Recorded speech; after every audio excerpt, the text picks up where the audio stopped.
నేను ఒక సామాన్య ఓటర్ని. నాకు చాలా సందేహాలు ఉన్నాయి. అసలు నేను ఎందుకు కూటమికి ఓటేయాలి?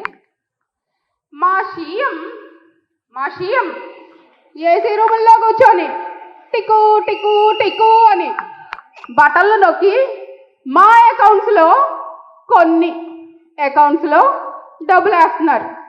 మేము ఎందుకు కూటమికి ఓటేయాలన్నా నర్సిరెడ్డి అన్న? ఏ పార్టీ అధికారంలో ఉన్నా ప్రజా సంక్షేమ కార్యక్రమాలు నెరవేర్చేటువంటి ప్రభుత్వానికి ఓటేయాలి. జగన్మోహన్ రెడ్డి టికు టికు టికు 130 సార్లు నేను బటన్ నొక్కాను, నా కోసం ఒక్కసారి మీరు బటన్ నొక్కమని అడుగుతున్నాడు. ఈయనేమో బటన్ నొక్కమంటుండు, అనంతపూర్ ఎంపీనేమో లైవ్లో బటన్ చెప్తున్నటువంటి పరిస్థితిని చాలా స్పష్టంగా చూశాం. ఇవాళ జగన్మోహన్ రెడ్డి గారు బటన్ నొక్కేది చంద్రబాబు నాయుడు గారు గతంలో ముఖ్యమంత్రిగా ఉన్నప్పుడు ఈ రాష్ట్రానికి 16,000 కోట్ల లోటు బడ్జెట్లో ఉండి రాజాగాంధీ రాష్ట్రానికి ముఖ్యమంత్రిగా వచ్చి బస్సులోనే బస చేస్తూ రాజధాని నిర్మాణాన్ని, రాష్ట్ర అభివృద్ధిని కొనసాగిస్తూ పారిశ్రామిక పెట్టుబడులు రప్పిస్తూ సంక్షేమ కార్యక్రమాలు అందించిన చరిత్ర అటువంటి చంద్రబాబు నాయుడు గారిది. పెట్టుబడులు రప్పించి అవి ప్రజలకు పంచిండు, సంపద సృష్టించి ప్రజలకు పంచిండు. జగన్మోహన్ రెడ్డి గారు బటన్ నొక్కడం అంటే జగన్మోహన్ రెడ్డి గారు మొత్తం కూడా అప్పులు తేవడం, ప్రజలకు పంచే అటువంటి దాంట్లో సగం మింగడం, సగం వేయడం. 66 సంవత్సరాలలో 18 మంది ముఖ్యమంత్రులు చేసిన అప్పు 3,62,375 కోట్లు. ఒక్క జగన్మోహన్ రెడ్డి గారు చేసిన అప్పు 5 ఏళ్లలో 7.5 లక్షల కోట్ల నుంచి 8 లక్షల కోట్లు అప్పు చేసిండు. మీకు పంచింది 2 లక్షల కోట్లు. మిగతా 6 లక్షల కోట్లు ఎక్కడ పోయినాయి అని చాలా స్పష్టంగా ప్రజలు అర్థం చేసుకోవాలని ఈ సందర్భంగా గుర్తు చేస్తున్నా. అన్నా నర్సిరెడ్డి అన్న, డెవలప్మెంట్ చేయట్లేదు అంటున్నారే. మీరేమో ఒక క్యాపిటల్ అమరావతి మా జయం అంటారే. మరి మా జగనన్న 3 క్యాపిటల్స్ అంటున్నారుగా, ఏందన్నా ఇది? జగన్మోహన్ రెడ్డి గారు రాజశేఖర రెడ్డి గారు చనిపోయిన తర్వాత పాదయాత్ర చేసిండు. ఆ పాదయాత్ర సమయంలో గుడి భూములు, బడి భూములు, అసైన్డ్ భూములు, పొరంబోకు భూములు ఎక్కడున్నాడో చూసుకుంటా పోయిండు. ఇప్పుడు అధికారంలోకి రాగానే మేసుకుంటా వస్తున్నటువంటి పరిస్థితి చాలా స్పష్టంగా ఉంది. ఇవాళ 3 రాజధానులు అంటే, ఒకటి గంజాయికి రాజధాని చేసిండు, ఒకటి అవినీతికి రాజధాని చేసిండు, ఇంకోటి డ్రగ్స్ క్యాపిటల్. 3 రాజధానులు చేసినటువంటి పరిస్థితి చాలా స్పష్టంగా ఉంది. తండ్రికి తద్దినం పెట్టినోడు పినతండ్రికి పిండాలు పెడతాడని ఉన్న అమరావతినే రోడ్ల మీద కంకరెత్తుకపోయే దొంగనా కొడుకులు వీళ్ళు ఇంకా ఎన్ని రాజధానులు పడతారని ఈ సందర్భంగా అంటున్నా. వాళ్ళు ఏ ఒక్కటి కూడా అభివృద్ధి చేసినటువంటి పాపాన బోలు. కూల్చడమే తప్ప కట్టడం తెలియనటువంటి విషయం తెలుసు మీకు. ఇవాళ 180 అన్ని రకాలుగా కూల్చడం మీద ఉన్నటువంటి శ్రద్ధ కట్టడం మీద లేదు. ప్రజల మధ్య భావోద్వేగాలు రెచ్చగొట్టాలి, వివిధ ప్రాంతాల మధ్య చిచ్చు పెట్టాలి, కులాల పేరిట, మతాల పేరిట, వర్ణాల పేరిట, వర్గాల పేరిట, ధనికుల పేరిట, దరిద్రుల పేరిట, అల్పుల పేరిట, అధికుల పేరిట, జిల్లాల పేరిట, కిల్లాల పేరిట, రాష్ట్రాల పేరిట, రాజధానుల పేరిట భయంకరమైనటువంటి వాతావరణాన్ని సృష్టించాలి, ప్రజలని వాడుకోవాలి రాజకీయాల కోసం అనేటువంటి ఆలోచనతోటి 3 క్యాపిటల్ అంటున్నటువంటి పరిస్థితి చాలా స్పష్టంగా ఉంది. అన్నా గుంటూరులో ఈ నారీగళం ఏంటన్నా, మరి భారీ గళమై పాలకుల్ని మార్చేటట్టుగా అనిపిస్తుంది. ఇంకో డౌట్ ఉందన్నా, 1,50,000 వాలంటీర్ ఉద్యోగాలు ఇచ్చాడు కదన్నా మా జగనన్న. మరి మేము ఎందుకు ఓటేయాలన్నా కూటమికి? జగన్మోహన్ రెడ్డి గారు 1,50,000 వాలంటీర్లు ఉద్యోగాలు ఇచ్చారన్నారు. చంద్రబాబు నాయుడు గారు 6 అంకెల జీతం వచ్చేటువంటి ఐటీ ఉద్యోగాలు ఇవ్వాలన్నటువంటి ఆలోచన అతంది. 5,000 రూపాయలు వచ్చేటువంటి వాలంటీర్ ఉద్యోగం ఈయనది. మటన్ షాపులు, ఫిష్ మార్టులు. ఇప్పుడు మన అభ్యర్థి మీద పోటీ చేసేటువంటి అభ్యర్థి ఉన్నది కదా, ఆమె ఐటీ మొక్క హైదరాబాద్లో సైబరాబాద్లో పెరిగిన మొక్క కదా, ఆ మొక్కే కనుక వాలంటరీ ఉద్యోగం చేసి ఉంటే ఇక ఏం పంచుతుండే రోడ్ల పొంటి అనేది మీరు ఒకసారి గుర్తుపెట్టుకోవాలి. చంద్రబాబు నాయుడు గారు ఐటీ డెవలప్ చేయడం వల్ల లక్షలాది మంది ఉద్యోగులు పెద్ద ఎత్తున కూడా కుటుంబాలు బాగుపడ్డాయి. ఐటీ డెవలప్ చేయడం వల్ల రియల్ ఎస్టేట్ డెవలప్ అయింది, ఇన్సూరెన్స్ డెవలప్ అయింది, ట్రాన్స్పోర్ట్ డెవలప్ అయింది. అన్ని రంగాలు కూడా ఐటీ ద్వారా డెవలప్ అయినటువంటి చరిత్ర చంద్రబాబు నాయుడు గారిది. అందుకనే ఈ రాష్ట్రంలో యువతకు ఉపాధి లేక, యువతకు ఉద్యోగం లేక, యువతకు పెళ్లిళ్ళు లేక, యువతకు పెట్టుబడి లేక, యువతకు ఆదాయం లేక, యువతకు ఆసర లేక 21,575 మంది జగన్ పాలనలో ఆత్మహత్య చేసుకున్నారు. ఇవాళ స్పష్టంగా కేంద్ర కార్మిక శాఖ మంత్రి చెప్పిండు. మొన్న అసెంబ్లీలో చెప్పినటువంటి లెక్కలు ఏంటంటే, జగన్మోహన్ రెడ్డి ప్రభుత్వంలో చెప్పినటువంటి లెక్కలు చంద్రబాబు నాయుడు గత 5 సంవత్సరాల క్రితం 39,450 పరిశ్రమలు వచ్చాయి, 5,13,351 ఉద్యోగాలు ఇచ్చాడు అని స్వర్గీయ మేకపాటి గౌతమ్ రెడ్డి అసెంబ్లీలో చంద్రబాబు నాయుడు గారి గురించి చెప్పారు. ఇవాళ ఆర్టీఏ యాక్ట్ ద్వారా జగన్మోహన్ రెడ్డి గారు ఎన్ని ఉద్యోగాలు ఇచ్చిండని అడిగితే వచ్చిన కంపెనీలు మొత్తం 18, ఇచ్చిన ఉద్యోగాలు మొత్తం 9,158 ఉద్యోగాలు. అందుకనే ఇది నేను చెప్పిన లెక్క కాదు, గవర్నమెంట్ చెప్పినటువంటి లెక్క అనేటువంటి విషయం చాలా స్పష్టంగా ఉంది. అందుకనే చంద్రబాబు నాయుడు అధికారంలో ఉన్నప్పుడు తేయాకు తోటలు పెంచిండు, జగన్మోహన్ రెడ్డి రాగానే ఇప్పుడు గంజాయి భయమైనటువంటి పరిస్థితి ఉంది. అందుకనే చంద్రబాబు నాయుడు గారు విజనరీ లీడరు, జగన్మోహన్ రెడ్డి గారు ప్రిజనరీ లీడరు. ఇద్దరి ఆలోచనలో చాలా తేడా ఉంటుంది. అందుకనే ఇప్పటికి కూడా వాలంటీర్ల గురించి చంద్రబాబు నాయుడు ఆలోచించి 5,000కి ఏం బతుకుతారా, మీకు 10,000 జీతం చేస్తాను పో అంటే ఎంత మానవతా దృక్పథంతో ఆలోచించిండో ఒకసారి ఆలోచించమని గుర్తు చేస్తున్నా. అన్నా, ఈ గుంటూరు నారీగళం ఇదేదో చాలా మహాదళమై తెలుగుదేశం పార్టీకి శ్రీకరం అయ్యేటట్టుందన్నా. మరి మా జగనన్న మద్యం పట్టుకుంటే ఎలా షాక్ కొట్టింది చూపించండమ్మా. ఎలా మద్య నిషేధానికి ఎలా చేస్తాడు, ఎలా ఎలా ఎలా ఎలా అది అటు చూడండి, కెమెరా అటు చెప్పండి. షాక్ షాక్ షాక్ కొట్టేటట్టుగా ఉంటుంది మద్య నిషేధం అన్నాడు. మద్యం బాటిల్ పట్టుకుంటేనే షాక్ కొట్టేటట్టుగా ఉండేటట్టుగా చేస్తానన్నాడు. ఈ మద్య నిషేధం గురించి ఏంటన్నా మరి? అందుకనే జగన్మోహన్ రెడ్డి గారు ఎవరికి భయపడరో కానీ అమరావతి రైతులంటే మాత్రం ఖచ్చితంగా భయపడతాడు అనేటువంటి విషయం ఉంది. పోలీసు పహారా లేకుండా, పరదాలు లేకుండా బయటకు వచ్చినటువంటి చరిత్ర అమరావతి మహిళా రైతులను చూసే ధైర్యం జగన్మోహన్ రెడ్డికి లేదు అనేటువంటి విషయం చాలా స్పష్టంగా చెప్తున్నాం. ఇవాళ మహిళల చైతన్యం గురించి చెప్తూ కుటుంబ భారాన్ని మోయడానికి, ఉద్యోగం చేయడానికి, రాజకీయంలో రావడానికి, రాజ్యాన్ని పాలించడానికి, సుదీర్ఘమైనటువంటి అమరావతి లాంటి పోరాటాలు నిర్మించడానికి ఎంత త్యాగం చేసిరో మీకు అప్పుడు సంఘీభావం చెప్పలేను. కాబట్టి ప్రతి మహిళ, అమరావతి రైతులు పాల్గొన్నటువంటి మహిళకు ఈ సందర్భంగా నేను ధన్యవాదాలు తెలియజేస్తున్నా. ఎంత దారుణం అంటే గొంతులు విసికినా, గోళ్లతో రక్కినా, కిందేసి తొక్కినా, లాఠీలతో బాధినా, బట్టలు చింపినా, జుట్టు పట్టి లాగినా, జైళ్లకు పంపినా, బందూకులు చూపినా, బరిలో నిలబడి రాజధానిని కదలకుండా అడ్డుకున్నటువంటి మహిళా చరిత్ర మీది అని ఈ సందర్భంగా గుర్తు చేస్తున్నా. ఇవాళ జగన్మోహన్ రెడ్డి గారు మాట అంటుండు, ధరలు పెంచడం వల్ల, మద్యానికి అధికంగా రేట్లు పెంచడం వల్ల మద్య నిషేధాన్ని అమలు చేయవచ్చు, కంట్రోల్ చేయవచ్చు అనే మాట మాట్లాడుతున్నాడు. అయ్యా జగన్మోహన్ రెడ్డి గారు 2019లో చంద్రబాబు నాయుడు గారు అధికారంలో ఉన్నప్పుడు మద్యం ద్వారా వచ్చినటువంటి ఆదాయం 15,000 కోట్లు. మరి నువ్వు ధరలు పెంచితే 15,000 కోట్ల కంటే తక్కువ రావాలి.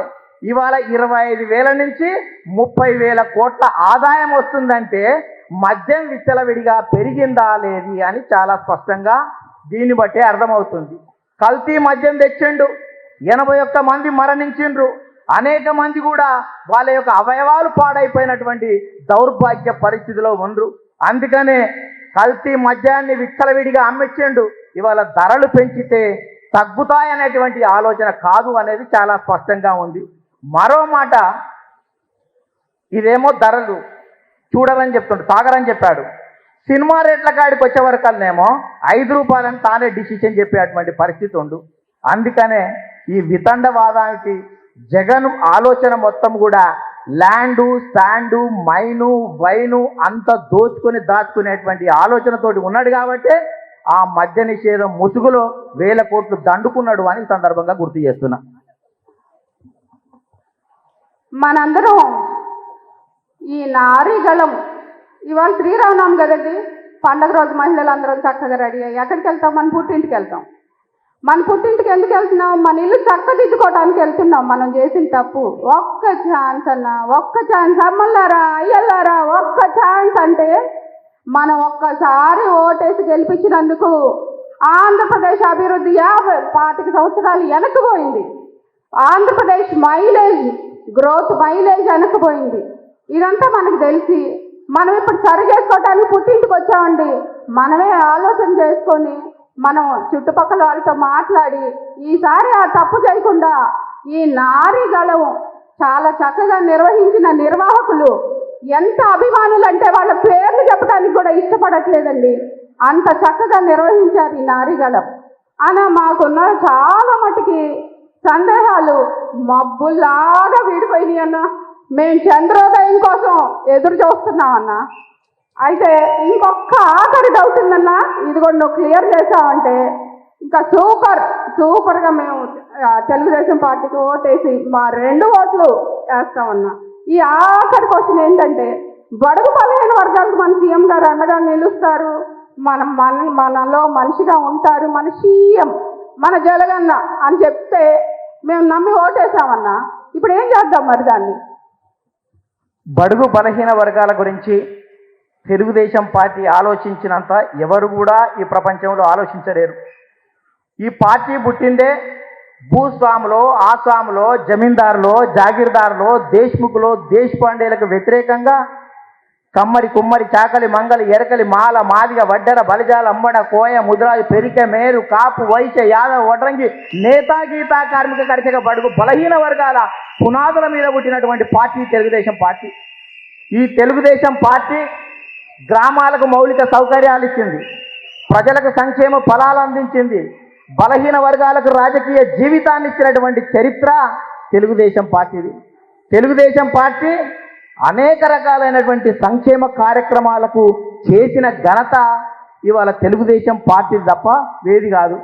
జగన్మోహన్ రెడ్డి గారు ఏ మీటింగ్ పోయినా ఒక మాట చెప్తున్నాడు, నా ఎస్సీలు, నా మైనార్టీలు, నా బీసీలు, నా ఎస్టీలు అంటున్నారు. ఇవాళ ఒక్కొక్కరి గురించి చెప్తాను, ఒక్కసారి ఆలోచించండి. ఇవాళ ఎస్సీ, ఎస్టీ, బీసీ, మైనార్టీ సోదరులారా, జగన్మోహన్ రెడ్డి అధికారంలోకి వచ్చిన తర్వాత 120 పథకాలు రద్దు చేశాడు. మీది 27 ఎస్సీ పథకాలు, 16 ఎస్టీ పథకాలు, 30 బీసీ పథకాలు, 10 మైనార్టీ పథకాలు రద్దు చేశాడు. 4923 మంది విద్యార్థులని చంద్రబాబు నాయుడు గారు విదేశాల్లో విదేశీ విద్య పేరుతో చదివిస్తే నా పిల్లలు విదేశీ విద్య ఉండాలి తప్ప బడుగు బలహీన వర్గాల పిల్లలు ఎందుకు అని విదేశీ విద్యని బంద్ చేసినటువంటి చరిత్ర జగన్మోహన్ రెడ్డిది అని గుర్తు చేస్తున్నాను. ఇవాళ 50 మంది సలహాదారులను పెట్టుకున్నాడు, మాట్లాడితే రిజర్వేషన్లు అంటున్నాడు. ఆ సలహాదారులల్లా ఎంతమంది బీసీలను, ఎస్సీలను, ఎస్టీలను పెట్టుకున్నావో చెప్పగలవా అని జగన్మోహన్ రెడ్డిని అడుగుతున్నా. మళ్ళా ఒక ఎస్సీ గురించి మాట్లాడితే దళిత సోదరులకు 27 పథకాలు రద్దు చేసిండు, 12,000 ఎకరాల అసైన్డ్ ల్యాండ్ గుంజుకున్నాడు, 50,000 ఎస్సీ ఎస్టీ బ్యాక్లాగ్ పోస్టులు భర్తీ చేయలేదు. అదే రకంగా 4 లక్షల మందికి ఉపాధి చూపించే ఎస్సీ కార్పొరేషన్ను నిర్వీర్యం చేసిండు. చంద్రబాబు నాయుడు గారు ఉన్నప్పుడు 7,748 మందికి ఇన్నోవా కార్లు ఇచ్చేటువంటి పథకం ఉంటే పథకాన్ని రద్దు చేసిండు. ఇవాళ నా ఎస్సీలు అంటుండ్రు.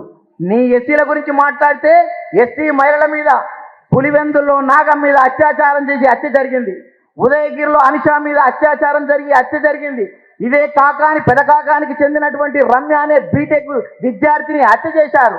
రాజమండ్రిలో 10వ తరగతి బాలిక మీద గ్యాంగ్ రేపు జరిగినటువంటి అప్పుడు నా ఎస్సీ అన్న జగన్మోహన్ రెడ్డి ఎందుకు స్పందించలేదని అడుగుతున్నా. అదే ఎస్సీల మీద ఇవాళ 6,000 దాడులు జరిగినాయి. 64 మంది ఎస్సీలని చంపినటువంటి చరిత్ర. ఎస్సీలారా మీరు ఒకసారి ఆలోచించండి. దళితుడైనటువంటి డాక్టర్ అచ్చన్నని కులం పేరుతో దూషించి అతుదారుణంగా చంపిండ్రు. ఇలా దళితుడైనటువంటి డాక్టర్ సుధాకర్ మాస్క్ అడిగిన పాపానికి అవమానంతో చనిపోయేలాగా చేశారు. చీరాల కిరణ్ కుమార్ మాస్క్ పెట్టుకోలేదని పోలీస్ స్టేషన్లోనే చంపినటువంటి పరిస్థితి ఉంది. మద్యాన్ని ప్రశ్నించినటువంటి ఓం ప్రకాష్ అనేటువంటి వ్యక్తిని హత్య చేసి ఆత్మహత్యగా చిత్రీకరించినటువంటి పరిస్థితి. ఇసుక అక్రమ రవాణాన్ని ప్రశ్నించినటువంటి వరప్రసాద్ని శిరోముండనం పోలీస్ స్టేషన్లో చేసినటువంటి పరిస్థితి ఉంది. ఇవాళ వాలంటీర్లు సరుకులు డోర్ డెలివరీ చేస్తాడు. ఇవాళ ఎమ్మెల్సీ దళితుడైనటువంటి సుబ్రహ్మణ్యాన్ని చంపి రాజమండ్రి దగ్గర డోర్ డెలివరీ చేసినటువంటి దౌర్భాగ్య పరిస్థితులు ఉంటే దళిత సోదరులు ఆలోచించరా అని ఈ సందర్భంగా గుర్తు చేస్తున్నా. ఎస్సీలకు సంబంధించి చూస్తే మంత్రుబాయి అనేటువంటి మహిళ ట్రాక్టర్కి ఎదురుగా ఇది దున్నొద్దు అంటే మీదికెళ్ళి తొక్కిచ్చి సజీవంగా చంపినటువంటి చరిత్ర వాళ్ళది. ఇక మైనార్టీల గురించి చెప్తే దాదాపు 65,000 ఎకరాల వక్ఫ్ భూములుంటే 30,000 ఎకరాల భూములు కబ్జా చేసిండ్రు. 10 పథకాలు రద్దు చేసిండ్రు. ఇవాళ చంద్రన్న పెట్టినటువంటి రంజాన్ తోఫా లేదు. ఇవాళ దుకాన్ మకాన్ ఎత్తేసినటువంటి పరిస్థితి. ఇవాళ మైనార్టీల మీద జరిగే దాడులకు అబ్దుల్ సలాం అనేటువంటి వ్యక్తి కుటుంబ సమేతంగా పోలీసుల టార్చర్ పడలేక రైల్వే ట్రాక్ మీదనే కుటుంబ సమేతంగా ఆత్మహత్య చేసుకుంటే వారిని ఎవరు ఆదుకుంటారు అని ఈ సందర్భంగా గుర్తు చేస్తున్నా. ఇంతకుముందే చెప్పారు, పలమనేరులో మిస్బా అనే అమ్మాయి అద్భుతంగా చదివితే ఆ అమ్మాయి కనుక ఉంటే నా కూతురు ఫస్ట్ ర్యాంక్ రాదని టీసీ ఇప్పిస్తే ఆ అమ్మాయి ఆత్మహత్య చేసుకుంటే చదివే అర్హత కూడా ఈ రాష్ట్రంలో లేదా మైనార్టీలకు అనేటువంటి విషయం మైనార్టీలకు గుర్తుపెట్టుకో.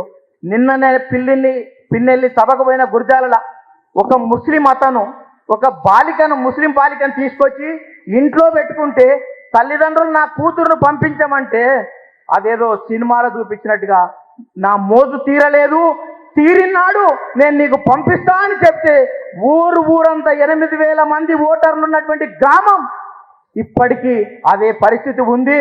జూన్ 4th ఎప్పుడు వస్తుందో, నాకు విముక్తి ఎప్పుడు వస్తుందో అనేటువంటి అర్హతతోటి ఆంక్షతోటి ఆ మైనర్ బాలిక అటువంటి నిర్బంధాలలో ఉన్నది అంటే ఈ రాష్ట్రం ఎటుపోతుందో మనం ఒకసారి ఆలోచించాలి. 80 సంవత్సరాల తురకపాలానికి చెందినటువంటి వృద్ధ దంపతుల మీద హత్య కేసు పెడితే ఇవాళ వాళ్ళు 80 ఏళ్ల వయసులో లేవలేరు, వాళ్ళు అటెంప్ట్ మర్డర్ కేసులు పెట్టిండ్రు. ఇవాళ నా బీసీలు అని మాట్లాడుతున్నాడు. ఈ బీసీల గురించి సంబంధించిన బీసీలు ఒకసారి ఆలోచించాలి. 30 పథకాలను రద్దు చేసినావు. బీసీలకు సంబంధించి 70,000 కోట్ల నిధులని దారి మళ్లించిండు. బీసీలకు అసలు చంద్రబాబు నాయుడు గారు ఉన్నప్పుడు 34% రిజర్వేషన్లు ఉండే, ఇవాళ 24% తగ్గిస్తే 16,800 రాజ్యాంగబద్ధమైనటువంటి పదవులు వాళ్ళు కోల్పోయినటువంటి పరిస్థితి ఉంది. ఇప్పటికే బీసీలు 26 మందిని హత్య చేశారు, 750 మీద అక్రమ కేసులు పెట్టారు, 2,500 మంది మీద దాడి చేసినటువంటి పరిస్థితి చాలా స్పష్టంగా ఉంది. అందుకనే ఎస్సీలైనా బీసీలైనా మైనార్టీ అయినా మహిళలైనా ఈ తెలుగుదేశం జెండా కిందనే సుభిక్షంగా ఉంటారు అనేటువంటి విషయాన్ని నేను చాలా స్పష్టంగా చెప్తున్నా. ఇవాళ అదే రకంగా లాస్ట్గా చంద్రబాబు నాయుడు గారు ముఖ్యమంత్రిగా ఉన్నప్పుడు పిడుగురాలలో ఒక వ్యక్తి రేపు చేస్తే సార్ ఖచ్చితంగా వాడిని పట్టుకోవాలంటే చట్టానికి భయపడి పోయి నిందితుడు ఆత్మహత్య చేసుకున్నటువంటి చరిత్ర గతంలో ఉంది.